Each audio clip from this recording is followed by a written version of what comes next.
Okay,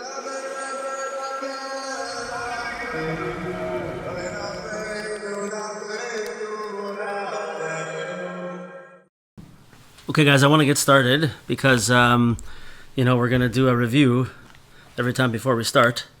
And so I'd like to keep us on a good track. Mirz Hashem, get us going. We're going to get into a really, really amazing concept today. And I don't want to run out of time. So I hope everyone's doing fantastic. It's great to see some faces and to see some people there. And Mirz Hashem. So we'll do a quick review. The Rebbe started off by telling us that every Yid has an aspect of Malchus, whatever level it might be, an aspect of influence, an aspect of authority, of leadership, whether it's our household or more or even farther. And then we said that Malchus exists in a hidden way and in a revealed way. And the revealed way is the people that we see that we have influence over, and the hidden way, we might not even know the people that we have influence over. But when we do things to expand our Malchus, it has an effect in the world, sometimes on people that we don't even realize. Right? Amazing. And we brought the pasuk from Yisrael, sorry, Alafim, sorry, Meir, sorry, Chamishim, and sorry, Asaris. And then we said that aspect, we brought a pasuk about the extent to which it's hidden.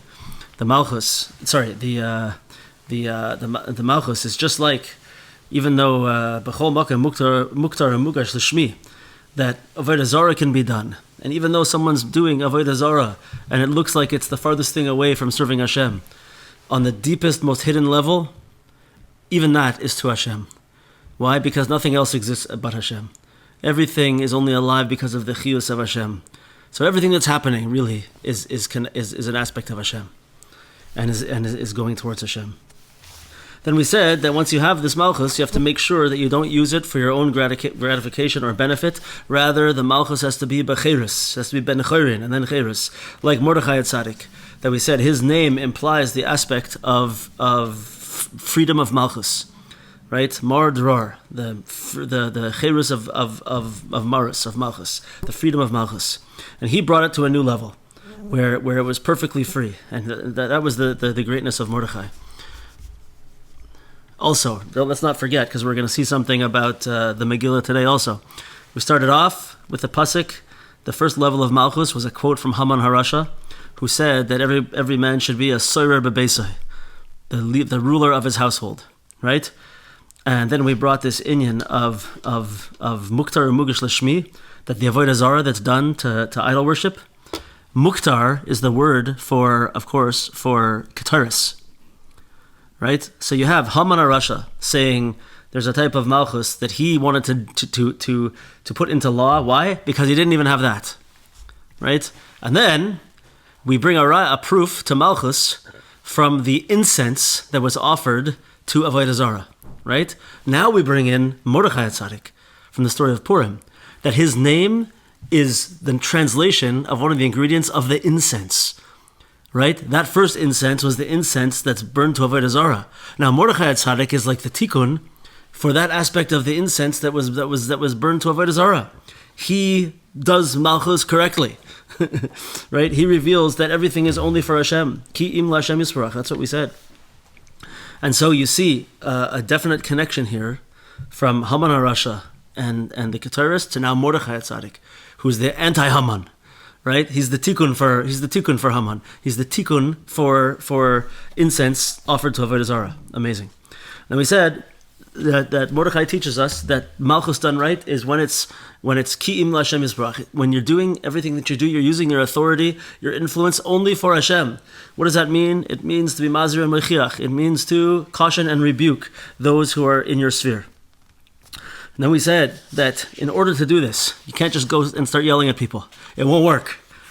We've all tried. It doesn't work, right? So we said you have to draw arichas yomim, length of days into the Malchus, long days into the Malchus. I want to mention something over here that just in simple understanding over here, but it just helps to understand the words and how the Torah fits together. Arichas yomim into the Malchus means, like, when you have a king, and everyone says, "Long live the king," right? His days of the kingdom should be lengthened, right? This is the kind of lashon that we're using over here. In other words, we should have a malchus that should be ruled properly, and that time should extend. It should be in perpetuity, right? That's kind of the lashon that it's bringing over here.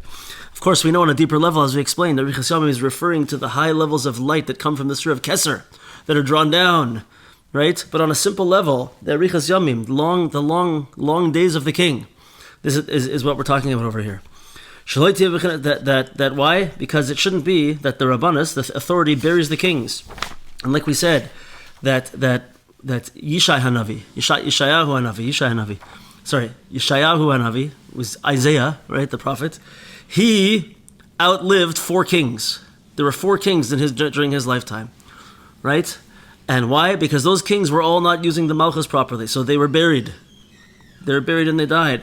Whereas Yeshayahu Hanavi, Isaiah, his whole thing, what does a Navi do? He takes in what he receives and he gives it out.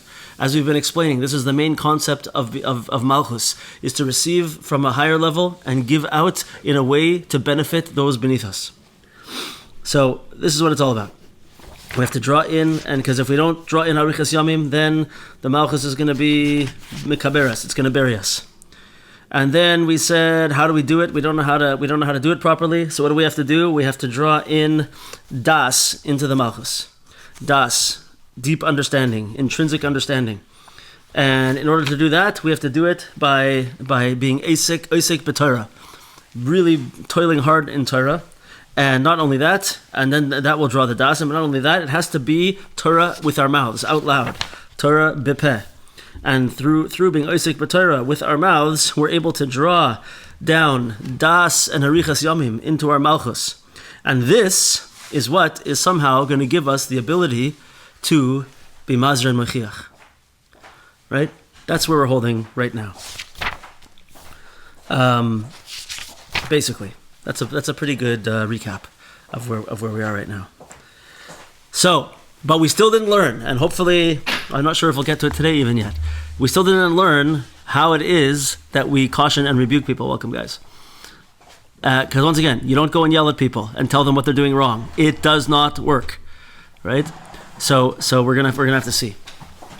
But we have to hold all that in our heads now, and we're about to start a whole new part over here, which is going to lead us into like the most amazing revelations. So says the Rebbe. This is on page 300 in this book, volume 6. Okay, and it's a little ways through Ois Gimel if you're following in the Hebrew. It says like this: Ki yesh. So the Rebbe told us all of these things that we can do to draw das and Arichas Yamim into the Malchus in order to be able to be on point in the Malchus, to be a good king with long days on the Malchus. Right? And he gave us what to do. So what's the problem? What's going to happen? What's going to detract from this that we've been told? Okay, so he says, Ki yesh shnei hastaris. Because there are 2 concealments. Ukashe Hashem Yisborach nistar b'hastara achas. And when Hashem is concealed in one concealment, Gam ken kasha me'od lamatzah. It's also very hard to find him in only one concealment. It's very hard to find Hashem. Achaf al pikein kashu nistar b'hastara achas. But even though when he's hidden with only one concealment, efshar liga v'lachtar ad sheyimtza oiso yizbrach. It's possible to toil and to dig deep and to find him. It's possible to find Hashem. Why? Because we know at least that Hashem is hidden from us. Right? That means we find ourselves in a situation and we're falling. We're failing, let's say.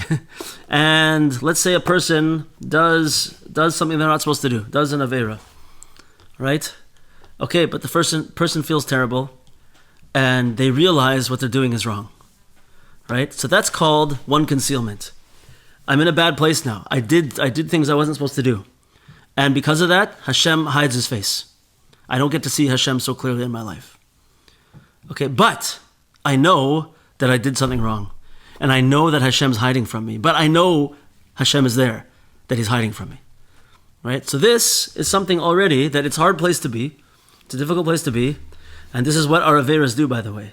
Sometimes we think, it's giving me a negative checkbox in my afterlife, right? The fire's going to be a little hotter for me because I did this avera, but I can wait. That's already years down the road. A person might think, right? Not only that, it's going to affect us now also. We do averas now, you know what happens? Hashem puts up a screen. We put ourselves into klippas and things get covered and we don't see Hashem so clearly. It makes it very difficult. All of our, I think the Rebbe says in one of the other places, like in one of the Sichas Haran type of places, that all of a person's problems, all of our pain, all of our person's suffering comes from a lack of das, a lack of clear understanding that HaKadosh Baruch Hu is with me all the time. That's where everything comes from. And so every time we do an Aveira, every time we put ourselves in such a bad situation, right, we are creating a distance from Hashem and we're removing our clearer vision of Hashem. We're taking away our das and we're making it harder to see Hashem. And that's where all suffering comes from. All confusion, all difficulty comes from this. So we have to be very careful. But we know he's there. So one concealment. At least he's hiding himself from us, but at least we know that he's there, and at least we know that we did something wrong. We could do tshuva, right? We could try to do tshuva. That's what he says. Efshar liga v'lachtor. We can try hard and dig out from that place. It's interesting that he uses the word lachtor, which has a connotation of digging, because we said that the Rabbanos mekaberes es ba'aleha, right? That when you use malchus wrong, it buries us. And now the word he's using, that it's possible to get out from that, it's possible to dig out from that place of being buried, right? Anyway, aval Hashem yisborach nistar b'hastara toich hastara, when Hashem is hidden in a concealment within a concealment. Dahainu shehahastara ba'atzma nisteres yimenu. What does that mean? What does hastara b'toich hastara mean? What does a concealment within a concealment mean? You might think that Pashat Pshat is that it's just a really big concealment, right? He concealed himself a little bit. He went into like the kitchen, right? And then he did it again, and he left the kitchen and went outside already. He's very, very far away, right? The first concealment, he's 100 meters away. The second concealment, he's 200 meters away, whatever, right? One veil and then another veil. That's what we might think. Rabbi Nachman says, no, that's not what it means. What it means is that the first concealment is like we said, where we did something and Hashem's hiding from us, but we know he's hiding from us. The second concealment is so much worse, because it's the fact that the first concealment is concealed from us.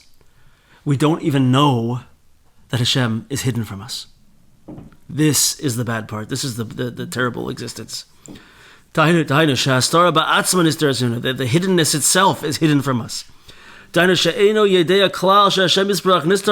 don't even realize that Hashem is hidden from us. So then it's not possible to find him. Because now we don't know from Hashem. Period. It's such a bad place to be in. Right? So there's a few ways that we can think about this maybe. One way is going to be the simple understanding that we see over here. And that is that if a person keeps going down a negative path, right? I do an Aveira and it makes a bit of a concealment. Then I keep doing it, right? The concealment goes so far that it becomes, I don't even really realize, I rationalize. I make things up for myself and say, it's okay, it's not so bad. Or, really doesn't apply to me.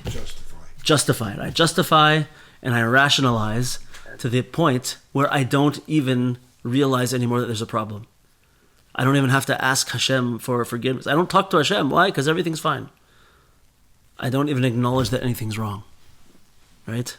We're going to talk more about this. The other way that it could happen is in the same mechanics, but you might think that person, you might have in your head right now, he's talking about those people. Right? Those people who are they're not religious, they don't really do anything, right? You could think about people who are not from at all. They don't keep kosher, they don't keep Shabbos, right? And they don't think anything's wrong. Okay, that's true. That could be what we're talking about here. But unfortunately, you know who else it could be? It could be a totally observant type of person. Could be a person who goes to shul, a person who learns, a person who davens. But they've already decided that for certain things, this doesn't apply to me, for whatever reason, through rationalization, through justification. I don't know. One of my favorite ones always is you have these religious people who, it's a difficult test, by the way. You have these religious people who are very, very observant-looking people, and who are held to high esteem. But they have a rule that they have there's life and there's Torah and mitzvahs, but business is business. Business is business, right? And when it comes to business, they'll cut your throat in a second, right? They'll leave all the rules aside and they'll do whatever, right? And they'll say, "What? This is the way that I was raised," Then you can have another person who this is also a difficult one. Who tell me what you think about this. The Rabbi Nachman doesn't say any of these. This is me trying to understand practical situations, right? But what about the person who looks very religious and really does mitzvahs and even studies Torah all day long, right? But for them, the whole thing is just like, this is just what I do. It's just my lifestyle. The thing that they're missing, the place where their averas are, is they're not connecting to HaKadosh Baruch Hu, right? There's no heart, there's no connection. So I could study, but at the end of the day, did I think about Hashem? Did I talk about Hashem? Right? You can get just like, lahavdil. Unfortunately, Torah can become like an academic study. Certain people are connected to and drawn to academia, to learning, and that's good for them, and they're excited, and they like their career students. You can have the same thing in Torah, and a person can learn all day long and never once think about Hashem, never once talk to Hashem, never once integrate things into themselves. Could this be also a Hastara Shabbatei Hastara? They don't even realize that anything's missing. They don't even realize that that they're not connecting to Hashem. Could it be? And, with these three kind of ways to look at it, I'm sure we can all now imagine in ourselves, where am I doing this? Where am I saying, am I justifying, rationalizing my behavior and saying, for whatever reason, I've decided that it's okay, right? Or where do I just do things like the last guy? Where do I just do things in a way because, either it's my lifestyle, that's what I do. This is how I was brought up, or this is what I chose, so I do things like this. But really, I'm not doing it with any meaning or connection whatsoever. Where do I do those things also? I'm sure we can all think of things. Right? So this is one aspect of what we're talking about over here. Two hastaras, two concealments. So, it says weiter, the Rebbe, V'zeh b'chinas. This is the aspect of Va'anoichi haster astir panai b'yemahu. The pasuk says, and on that day, I will, the usual translation is, I will surely hide my face. Right? Anoichi haster astir as panai. But Rabbi Nachman says, we'll look into the pasuk in a second. He says, Dahainu, why does it say haster astir? Dahainu, she'astir ha-hastara. Hashem's saying, I am going to hide the concealment from you. I'm going to take that concealment that was made, and then I'm going to hide it. Dahainu, she'astir, I will hide ha-hastara, the concealment. Shelo yedu klal sh'Hashem yisbarach nistar, that they won't know that Hashem is hidden. They won't even know that Hashem is hidden. And then, certainly, they won't be able to find Him. You won't be able to find Hashem. So terrifying is this second Hastara. You won't even know to look, so you'll never be able to find Hashem. Wow. You don't even know that you have to ask for Hashem, that you have to look for Him. Because a person doesn't even know whatsoever that Hashem is hidden. Because the Hastara itself, the concealment itself, has been hidden. Terrible situation, right? This sounds bleak. Mamish. Almost something that could turn a person to yush, to giving up hope, right? Don't worry, Menachem will never do that to us, right? So what does the Rebbe say next? Aval be'emes, afilu b'chol ha'astaros. But in truth, even in all of the concealments, and even in the concealment that's within the concealment, for sure, Hashem is enclosed in that place. Even in all the concealments, even when the concealment is concealed, for sure, Hashem is enclosed in that place. Because it's not possible. For sure, everything in existence has the chius, the vitality, the life force of Hashem within it. Because if it wasn't for that life from Hashem, it couldn't exist at all. Nothing can exist without life force from Hashem. Meaning Hashem is in everything. And that even means in that place of concealment, or concealment within concealment. If you're there, Hashem's still there. If wherever anything you can see, you can connect to, you can comprehend, Hashem is there. This is what Rabbi Nachman is saying. Don't think that there's a place you can go that's too low, that's too distant from Hashem. It can't happen. He'll be there somehow. Therefore,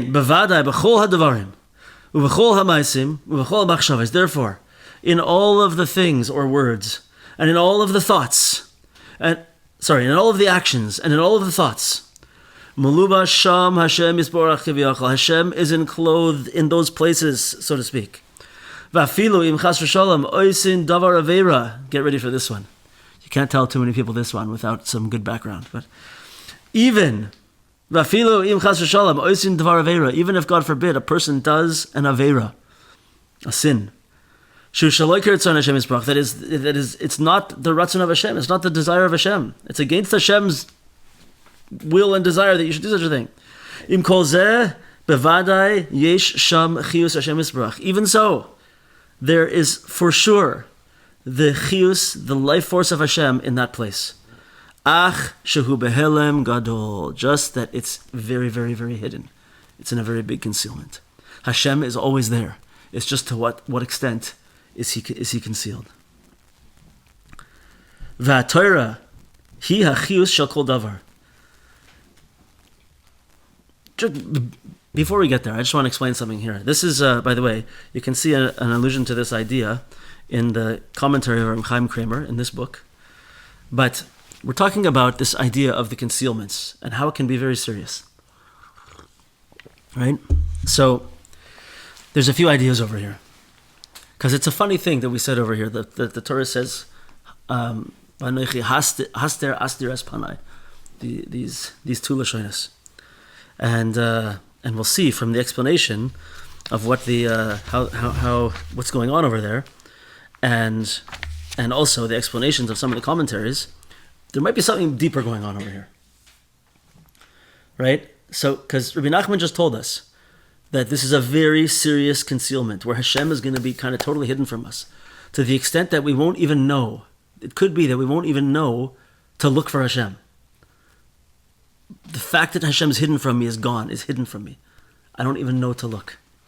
It's like if you could imagine that, I'm sure there's a movie like this where something happens like this, where a little kid is like kidnapped or something, or a little kid is sent away to someone else's house for safety when they're like a baby, right? And the parent sends along with them like a little box.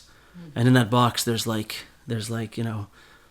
letter, I don't know, whatever, some things from the childhood, a way to that in the future they'll be able to get in contact with them, right? So Kol Zman that okay, the child is lost, but he knows that we know that the box is there. He's going to be able to, at the right time, find this box and connect to his family, right?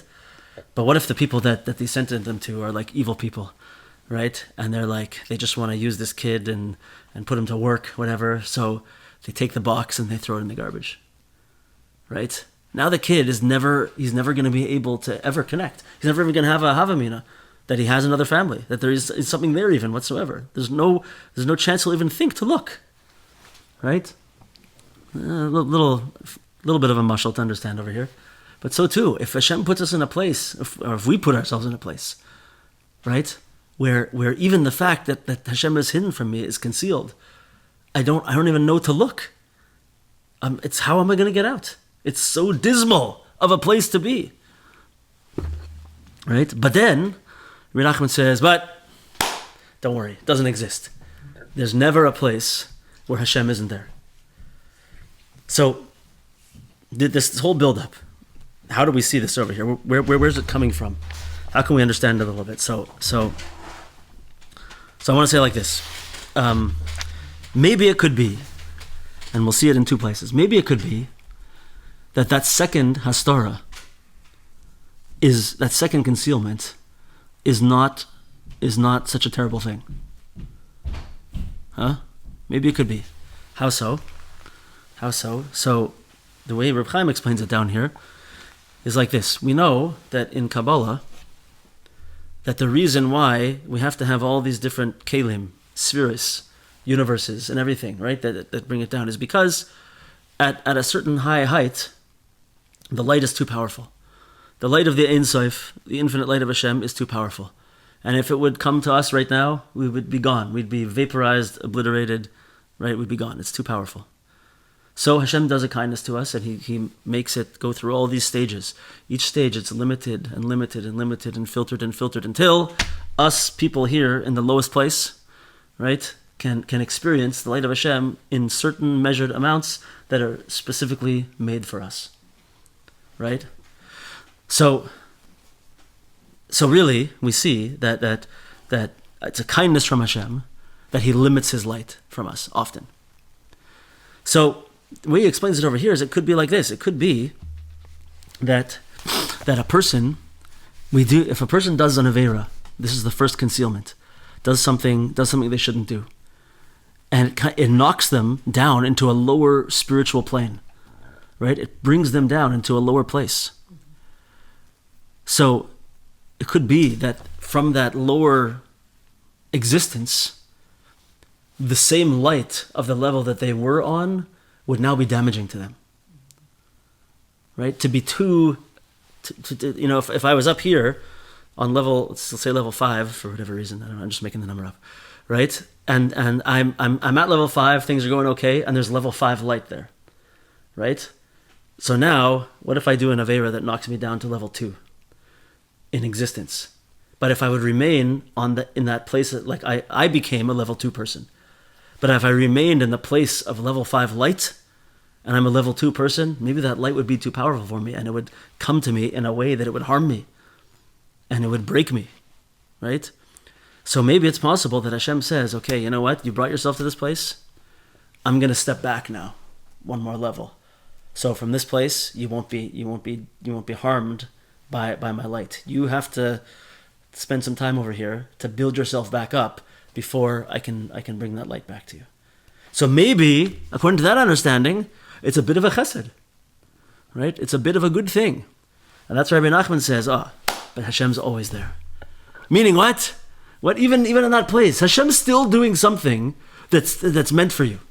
That's meant for your good. Even that second level of Hastara, which seems to us that it's like the worst thing and it's pulling me further away where I don't even know that Hashem is gone. Hashem says, don't think that I'm not here. I'm here with you. And what's happening to you right now is from me. And it's exactly meant for you. I just have to be really hidden here right now. Right? So this is one possibility. What do you think? We can't escape the Ribono Shel Olam. He's always there. He's always doing good for us. Even if we don't realize it, even if we don't feel it as good, it's always happening. It's always happening. That's the way I understand this, anyway. So he says also this really beautiful explanation of the Ramban. The Ramban is, of course, a Rishon, and on this pasuk, he says, listen to this: V'lakach Amar. He says the same thing. V'lakach Amar. By the way, in this pasuk, where it's coming from, is that Klal Yisrael serves Avodah Zarah and goes against Hashem. And Hashem says, listen to the words. They abandoned me. They nullified they went against my covenant. That I established with them. V'char api boy b'yom hahu v'azavtim, and my anger will burn against them on that day, and I will abandon them. V'yistarti panai mehem, I will hide my face from them.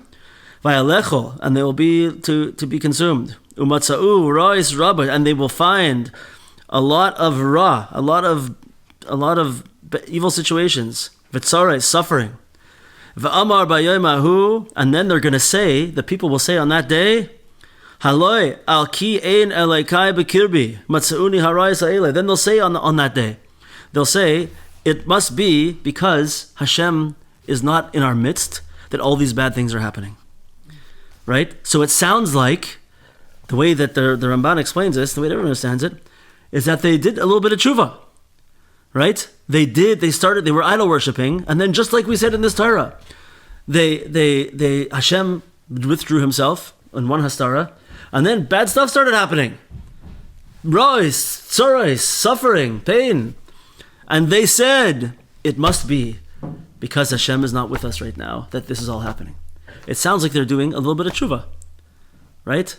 So then the very next thing it says, Va'anoichi haster es panai b'yom hahu. I will certainly hide my face on that day. I will hide the concealment. Al kol hara asher asa ki pana elokim acherim. I'm going to hide my face on this, the evil that they did, that they served other gods. It doesn't sound like it makes sense. It should have been that they did the bad stuff, they realized that Hashem's not with them anymore, and like they did their tshuva, and Hashem says, okay, great, okay, I'm back now. But that's not what happens over here, right? He hides his face again? What's going on? So the Ramban explains like this. V'lachein amar ki al kol hara hagadola asher she'asu livtoach b'avodah zarah, this terrible evil that they did, that they trusted in avodah zarah. Yaster oed panim mehem, I'm going to hide my face from them. Loi ke master panim harishain shehister panei rachamim umatzam rabbi Israel. Not like the first time I hid my face, where I hid from them my face of mercy, and then the bad things started happening to them. Rak she'iyu behester panei hageula. Only that what I'm going to hide from them now is just the face of geula, the face of redemption. But I'm not putting them in a worse place, right? I'm allowing them to do what they have to do. V'yamdu b'havtachas panei rachamav, and they will be able to stand now with the promise of my face of mercy. V'avgam zois b'oisim be'eretz aveim v'lo ma'asim v'lo galtim, and then they'll be in the land of their enemies, and I will not abandon them, and I will not despise them, says Hashem. Ad sheisifu al charata hanizkeres vidui gamur v'teshuva shleim, until they're able to do complete vidui, confession, and complete tshuva. In other words, says the Ramban, that this second Hastara is, I'm just going to, it's not going to be that same Hastara anymore of the pain and suffering. I'm going to let them sit there, I'm going to have mercy on them, but they're not going to see Geula yet. Because they have to stay in that place now, and they have to come back to me. And they have to do their part. They have to do tshuva. They have to do vidui. And then from that place, I will be able to bring them back completely. Right? So you see, both the Ramban and the way Reb Chaim is explaining it over here, I think the reason Reb Chaim explains it is because you see, Rabbi Nachman seems to be injecting hope into the situation. Right? It's not such a terrible thing. So there's an aspect. Once again, the simple understanding is the second Hastara is terrible. It's the worst. But a little deeper and a little bit more, it sounds like that Hastara is there to help us do something. So let's have an open mind now, because we're going to get to something that's going to blow this out of the water in a very big way. Let's have an open mind that maybe that second Hastara is not as bad as we think. Or maybe it has some type of important purpose, that second Hastara. Let's be open to the fact that when we go through these challenges, and we do Averas, let's say, and then Hashem hides from us, and then we keep doing it, and He hides more, that there's something there that's going to bring us to something else, something deeper, something better, something higher, that we don't know yet. Keep an open mind. Okay, you guys with me? Okay. So let's see where this takes us. V'Torah hiya chiyus shel kol davar. The Torah is the life force of everything. Nimtza shebechol hadavarim, bechol hamachshavos, afilu machshava dibur ma'aser shel avera, comes out that in everything, even in all of the thought, speech, or action of an avera even. Chas v'shalom. God forbid. Yesh sham gam hislabshis Torah. There is the enclothement of Torah even in the actions, thoughts, and speech of an avera. Achshu behelim v'tzimtzum gadol v'chinas hastaris. Only that it's very, very hidden and concealed. Right? This is the stuff that you can't say without making sure you hear the whole shiur. Ki avar v'shana nasa lekeheter. So the Rebbe brings from a Gemara in Yuma now. The Gemara says over there, if a person does an avera and then repeats it, it becomes for him like it's permitted. So what does that mean? It's not some kind of trick that you get to you're allowed to do things. It means that the first time a person does an avera, the first time a person engages in something that they shouldn't be doing, it's hard, right? And there's guilt, and there's pain, and you feel bad about it, and you right. But then you do it a few more times, and all of a sudden, it's not even really an avera to you anymore. What did you say? It's condition. Condition. Yeah, you become conditioned to it, right? And now you just do it. This is the ultimate justifier, right? You've gone through and you've decided that this doesn't really apply to me anymore, or you decided that maybe I'm not strong enough. Whatever the deal is, this is what I do. This is what I do. You've normalized it. You've become conditioned. You've made peace with it. Justified. You made peace with it, and now this is just what I do, right? So that's what the Gemara is talking about there. Amar v'shana na'aseh lekeheter. K'moshe Amar Rabbi Seinu, like Chazal says, Dahainu. Shal yedei ha'averos hu mahapech. So now Rabbi Nachman is going to explain something very deep that happens. Like that's what happens on the outside. That's what happens in our own consciousness. But in a deeper level, listen to what Rabbi Nachman explains. Hainu al yedei ha'averos, through doing averos hu mahapech divrei Elokim chayim. You have switched over. You've messed up the words of the living God. Va'oisin serufim acherim b'Torah, and you've made different letter combinations within the Torah. Ad shenaisa me'isr heter. Kamesh kasav.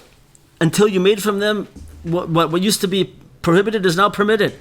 Kamesh kasav. Hoy oimrim la ra toiv la toiv ra. Says Yeshaya Navi again. Woe is to them who say that evil is good and good is evil. Right? Meaning what? What's he saying over here? The Torah is written in letters and psukim. Right? And if you remember, we just said before that the key to drawing in das and arichas yamim is saying the Torah with our mouths, out loud, right? So we know, and we said that the Torah is made of different midas, letters, words, right, and everything. So when we do this, there's a pasuk in the Torah that says it's usher to eat meat and milk together. Let's say it doesn't say exactly like that, but you know what I mean. Right? And what happens when I now go against that on a spiritual level? The words of that pasuk get all jumbled up, and they become that you're allowed to eat it together. In other words, I've perverted the Torah. I've taken the letters of those psukim and rearranged them so that it says ki'ilu that you're allowed to do it. Right? I messed up the whole Torah. Nimtza sha'afilu toicha averes meluba sham chiyus Hashem Yisbrach. It comes out from that. So the Torah, and we just said that the Torah is the chiyus. The Torah is the life force of the Hashem Yisbrach in the world. So I took those letters, which are life force, which are light. Those letters of the Torah are shining light, and I took them and I rearranged them into the wrong combinations. But you know what? There's still those letters that are the light of Hashem. It's the same letters. The letters of the Torah are there. Rakshu behelem, just that it's very hidden. Because this means what? Because of my averos, I inverted, I changed the combinations of the letters of the Torah until the prohibited became permitted. Avar v'shana naisa like a heter. And I did the avera, and I did it again, and it became like heter. This is the first Hastara, the one Hastara, right? And when Hashem is hidden from us in one concealment, this aspect where it became like it's mutter for me, like I'm allowed to do it, Gamken kasha me'od lamatzah. It's also very hard to find him in such a place. Machshekvar naisa like a heter, because it already became for me like I'm allowed to do it. Aval im kol zeh efshar liga v'lachtar. But even so, in that place, I can dig and I can sweat. Ad sheyimtza oisai yisbarach, until I find him. Machshal kol panim yodea shenais like heter, because at the very least, in any case, I know that I'm in this place. In other words, I'm this guy that I started justifying it.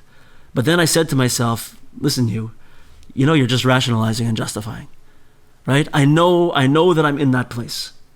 Right? That's the level we're at over here. Valkain. Even though Hashem is hidden from us, my sins have become like they're allowed. Even so, it's possible that a person can put this onto their heart, this itself. The fact that I got to this place, and I've justified, I've gotten to this place where what I'm doing, I'm saying it's okay. For some reason. And I can cry out to Hashem, I can ask Him, and I can dig until I get out from here. Because at the very least, I know that I'm in this place where it's become permitted to me. Right? Just let's pause for a second. Everybody think, where am I with this concept? What are those things that I do? Or maybe it's just one thing. What's one thing that I do where I just do it? I know it's wrong. I know I shouldn't be doing it. But I've decided somehow that this is what I do. Right? Everyone's got something. The Rebbe is going to tell us how to get out of this place. So let's make sure we're thinking about it. Remember, this Torah is for us. It's for us to live, for us to change, for us to become part of us. It's not just for us to listen to some kind of intellectual discussion over here. So before we go on to the next Hastara, I want to bring another thing. There's a few brilliant comments from Reb Chaim Kramer here. This is the bottom of page 304 over here, where he says from the Parparas LeChachma, which is one of the traditional commentaries on the Likutei Moharan. He says that it appears that what about the first time? We already know about the first Hastara, right? You got into this place where you're justifying, rationalizing, whatever it is, nice like a heter. It's become permitted for me. But if before that, I was in this place of some type of good situation, and then I did the Avera the first time, because I have to do it the first time, and then only after I repeat it does it become into the situation of nice like a heter. How did I do the Avera in the first place? What was going on in that place? How did I do the Avera in the first place? Think about that thing now in your mind. That thing that you do, that you can't stop, and you've decided it's okay. How did I do it in the first place? Right? So listen to what he says. It's so gewaldic. It's so sweet. The Parparas LeChachma, the first time a person sins is not because God or the Torah are concealed from him, but because he fails to recognize his own aspect of Malchus, that he can control himself, rule over his own evil inclination, and withstand temptation. Right? The first time, I didn't recognize my own power of Malchus. My own power to, what's Malchus? Is to stand and lead with authority. Even over myself. Going back to the first level, Surah Besoy. Do I have my own house in control? Right? I decided already that my Malchus wasn't powerful enough. I give up. I can't withstand it. It's too much for me. And that's why it fits, it's so beautiful, this Parparas LeChachma here. It's fitting the entire flow of the Torah, right? You didn't recognize your own Malchus. You didn't do Malchus properly. And that pulled you down. And now you're in a situation of Arvashana where you get yourself into one Hastara, one concealment, right? Then you keep going, you get into the second concealment. And it's all a flow, right? But it begins with us not recognizing this, you know? I was thinking about this. Like there's an aspect of the first aspect of Malchus, right? That you have to have maybe there's a concept called Gaiva de Kedusha, holy arrogance, right? Sometimes you have to say, I remember a Litvish Rosh Yeshiva I had.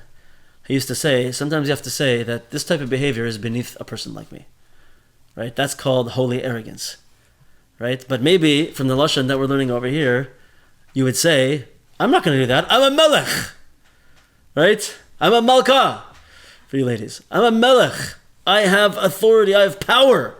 And there's no way I'm giving in to this Yetzer Hara that I have. Not a chance. Right? So this is the first thing. We have to know our own koyach and know our own power. Know that we can do it. And then, if not, it's going to tear us down. Nebuch. Okay, weiter. Aval da. So that we just did the first Hastara. Aval da. There's another level, which is a Hastara within a concealment within a concealment. This is when the concealment itself is hidden. That I don't know at all whatsoever that Hashem is hidden from me. I don't even know that the Isser has become Heter. I don't even know that I'm justifying anymore. I don't even know that I'm normalizing and that I'm living in this way. That I'm saying, I'm just doing it. It's just, I know it's wrong, but I'm doing it. I don't even realize that that's going on anymore. I'm past that. Rak kol hadavarim ra'im doimes lemishar gamar chas v'shalom. Rather, those things that I do that I do bad, they seem like mishar gamar, like they're completely upright, 100% good, right? No problem whatsoever. Hainu im chas v'shalom achar sha'avar v'shana oisa yoser averes. If you did the avera and you did it again, and it became to that state of nice like heter, oisa now I'm doing more averes chas v'shalom. Azai nista rimenu afilu zois she'eda she'nice like heter. Now even this fact that I understood, that I realized that I'm in this place of justification and rationalization, even that is going to be hidden from me, and I'll just say everything's fine. Everything is great. This is the way it's supposed to be. Rak she'enu yodea klal. Rak she'enu yodea klal. Mishum nidnud iser. You won't even have the slightest thought that there's anything wrong with what I'm doing. V'akol hu yashar be'inav. Everything is absolutely upright, perfect in my eyes. That is this aspect of the concealment within the concealment. That the concealment itself is now hidden. So for this, you have to be in a very difficult place, it sounds like. I don't think, personally, I don't think the Rebbe is only talking to someone who's just gone so far off the derech that they're just like, like I abandoned Yiddishkeit. And it's stupid, and it's antiquated, and no, I'm now a modern person. And this is what I do. That stuff is, and they forget about it. I don't think that's the only person that the Rebbe is talking to right now. Right? I think the Rebbe can also be talking to these different levels of existence that we talked about earlier. Right? I think he can be talking to someone who, in our own minds, that justification and rationalization can get to such an extent where I don't even have a connection of guilt to it whatsoever. I don't really even feel anything's wrong with it. I just pretend, okay. I don't think about I'm doing something wrong. I don't think about I could be better. Not there Yeah. yet. Right? It's just it's no. He says there's ein klal mishum nidnud iser. I'm just doing it. This is just what I do, and it's okay, right? And I did rationalize it at one point, but now it's not even being thought about, right? And I think this is something that every single one of us can find ourselves in on any different level. It doesn't have to be a terrible thing that a person does. It could be a state of thought even, right? But we can find ourselves in such a place,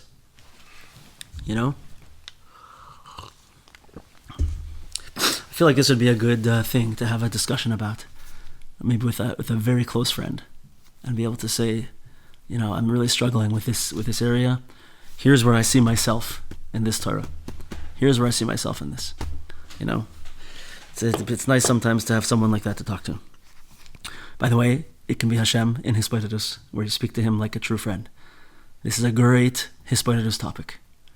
Just total, unbridled honesty. I realize, Hashem, that I am totally disconnected completely from any aspect of what I'm doing wrong. I forgot you completely. You're completely hidden over there, right? Okay. Let's not get too low, guys. Ubemes. Okay, see what he's doing over here? You see what I said? Let's not get too low. Ubemes. Gam b'toicha hastara shebesoicha hastara. Even within the concealment. Gam sham melubash Hashem isbrach. Even there, Hashem is enclosed. Hainu oisios haTorah. It's the letters of the Torah that we said before. Ki beladav ein chiyus l'shum davar kanal. Because without him, nothing would exist. If we're there, Hashem is there. If we're there, Hashem is there. Rak shal yadei ribu ha'averes hafach divrei Elokim chaim legamer. Only through our many averes that we totally subverted and changed the words of the living God. Ad shenepach etzle mechachmas haTorah lepesayos. Until they went from being the wisdom of Torah to absolute foolishness. Right? Oh boy. Yeah, he says the same thing like we said over here, by the way. It's a state of consciousness. Even though I don't even realize that I'm in this state where this thing has become permitted to me.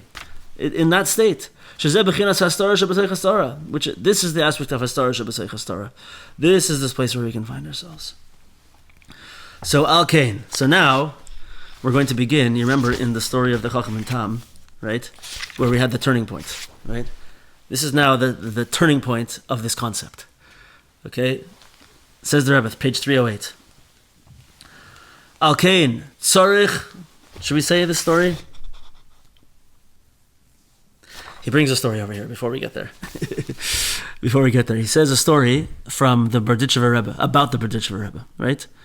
So the Berditchever Rebbe, this is a very famous story. The Berditchever Rebbe came from a family of Misnagdim, he came from a very prominent, learned family, right?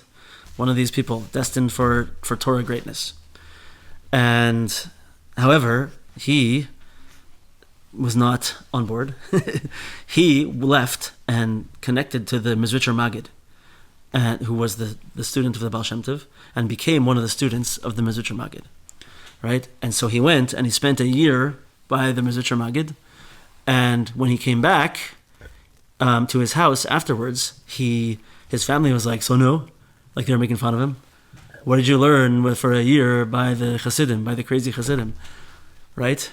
And his answer was, I learned that there's a God. Right? And they started laughing at him. And they were like, they brought over like the young housemaid, little young housemaid. And they asked her, do you know that there's such a thing as God? And she said, yes. And so they said, even she knows it. That's what you did for a year over there, right? So his answer to them was she says it, but I know it. Right? Meaning what? That all that Torah that you can have, that can be totally, I don't know. I want to say it's almost like in a state of Hastara. He was able to connect to HaKadosh Baruch Hu in a way that it was real, that Hashem was there with him all the time, no concealment. Right? He was able to break through and be in that state of connection without concealment.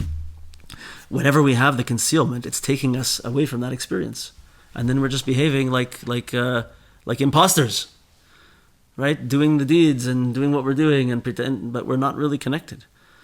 So this is what we're trying to stay away from and what we're trying to get to. We're trying to be in a state of das, a state of arichas yamim, a state where we're conscious all the time of HaKadosh Baruch Hu. And then that's the way we live our lives. We live our lives doing everything, every moment I'm doing for Hashem. Like we said about Malchus earlier on, it's everything I do is ki'im l'Hashem isbrach, is only for Hashem. Right? Like Mordechai Tzaddik. This is where we're aiming. So what do we have to do? What's the beginning of the turnaround? V'alkein, just alkein, tzarich legalois hastaros. So therefore, we have to reveal the concealments. Hanal. And this is, how do we do this? By drawing arichas yamim, long days, into the malchus. Shehu bechinas das, which is this aspect of das.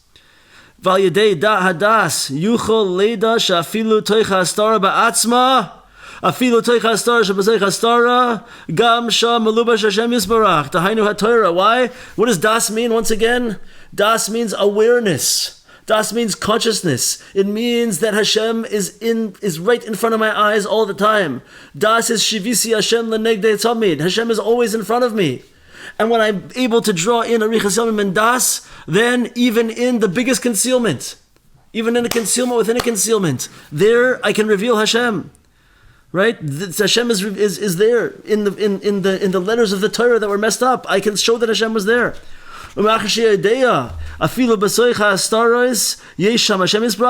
as soon as I know, Yodea is the word das, as soon as I know that even in that place of Hastaros, Hashem is there, this